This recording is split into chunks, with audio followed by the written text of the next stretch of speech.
Praise the Lord po, hallelujah. Ang pinakamataas na pagpupuri, pagluluwalhati, pagdadakila at pagsamba ay para lang po sa ating pinakamamahal na Panginoong Hesus. Ang dobling pagbati at paggalang po sa ating minamahal na magulang sa Panginoon. At sa mga hindi po nating malilimutan mga pinagpalang turo't aral ng ating dearly beloved Honorable Pastor Evangelist Willis Radameda, the true man of God, hallelujah. At maging sa ating pong dearly beloved Honorable Assistant Pastor Lina C. Almeda. At pagbati din po sa kanilang mga minamahal na children, the whole Almeda family, praise the Lord po. Pagbati din po sa ating mga beloved ordained preachers, workers, sa lahat po ng mga beloved kapatiran, maging sa mga visitors, sa mga pagpalang gabi na po sa ating lahat. At ako po ibabati din po ng happy 25th Victorious Talipaw Peace Mission. Praise the Lord, hallelujah. Mga minamahal, share ko lang po na dati-rati po, nahihiya po ako mag-testify dito sa ating banal na pulpit sapagkat ang sabi ko sa akin sarili, ayoko magpatotoo dahil ayoko mahayag yung dati kong maruming pamumuhay nung hindi ko pa nakikilala ang ating pinakamamahal na Panginoong Hesus. Subalit dakila ang pag-ibig ng ating pinakamamahal na Panginoong Hesus dahil dito niya po sa akin lubos na pinaunawa sa patuloy na paglilingkod sa ating pinakamamahal na Panginoong Hesus, sa patuloy na pagdalo ng pagdalo, at sa patuloy na pakikinig ng banal na salita ng ating pinakamamahal na Panginoon Hesus sapagkat tunay na pananampalataya ay nakukuha natin sa pakikinig ng sa salita ng ating pinakamamahal na Panginoon Hesus. At mga minamahal, sa patuloy din po na pakikinig ng mga pinagpalang buhay na patuon ng ating mga minamahal na kapatiran, especially po sa mga kapwa ko, beloved brother, na mga kapwa ko, tatay na rin po na dati-rati na pakikinggan ko lang po yung kanilang mga pinagpalang patuon na sabi nila dati rin po sila mga naging salot ng lipunan, mga dating mga hold-upper, killer, mga rapist, mga naging komunista, mga NPA, mga halangang mga bituka. Subalit, nang nakilala po nila ang ating pinakamamahal na Panginoon Hesus, sila po'y lubos na binago ng ating pinakamamahal na Panginoon Hesus.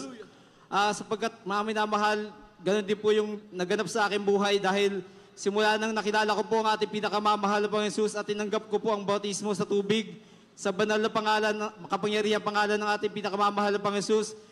Lahat po ng aking mga bishop, paninigarilyo, pagsusugal, pambabae, paggamit po na ipinagbabawal ng gamot, lahat po yan lininis ng ating pinakamamahal na Panginoon Hesus.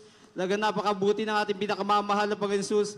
At pinasasalamatan ko din po ang ating pinakamamahal na Panginoon Hesus sapagkat dito po talagang naranasan po namin yung pagpapagaling at himala kapangyarihan ng ating pinakamamahal na Panginoon Hesus. Talagang pinagaling po ang aming mga karamdaman without any medication po. Talagang by faith lang po sa ating pinakamamahal na Panginoon Hesus. Kami po ay pinagaling at pinasasalamatan ko din po sa ating pinakamamahal na Panginoon Hesus yung mga pagpapala niya sa aming buhay ng aking pamilya, mga minamahal. Pinasasalamatan ko din po sa ating pinakamamahal na Panginoon Hesus na yung isa ko pong beloved daughter na dati-rati pasaway din po talaga. Subalit ngayon, tanging sa kabagan lang po ng ating pinakamamahal na Panginoon Hesus, isa na rin po siyang ginagamit bilang isang youth choir member po. Talagang maraming salamat po sa ating pinakamamahal na Panginoon Hesus. At pinasasalamatan ko din po sa ating pinakamamahal na Panginoon Hesus talaga yung nakamtan kong naming kaligtasan sapagkat tunay po mga minamahal lang. Sabi nga po ng isa sa anak ng ating dearly beloved Honorable Pastor, beloved Ate Tet, na walang saysay ang buhay ng isang tao kung hindi mo makikilala ang tunay na Diyos na buhay na nagpapagaling ng mga karamdaman, nagbabago ng buhay ng tao sapagkat mga minamahal, tunay na wala na pong ibang gawain upang makamtan natin yung tunay na kaligtasan ng ating mga kaluluwa kundi dito lang po sa Jesus Miracle Crusade International Ministry, tunay na banal na gawain ng ating pinakamamahal na Panginoon Hesus. Kaya mga minamahal, tunay po ang pagbibigay siyang susi ng pagpapala sapagkat sa tituina dito po natin nakakamtan ang kompletong pagpapala mula sa pagpapalang material, physical, financial at lalong higit sa lahat ang pagpapalang espiritual patungo sa buhay ng walang hanggan sa piling ng ating pinakamamahal na Panginoon Hesus.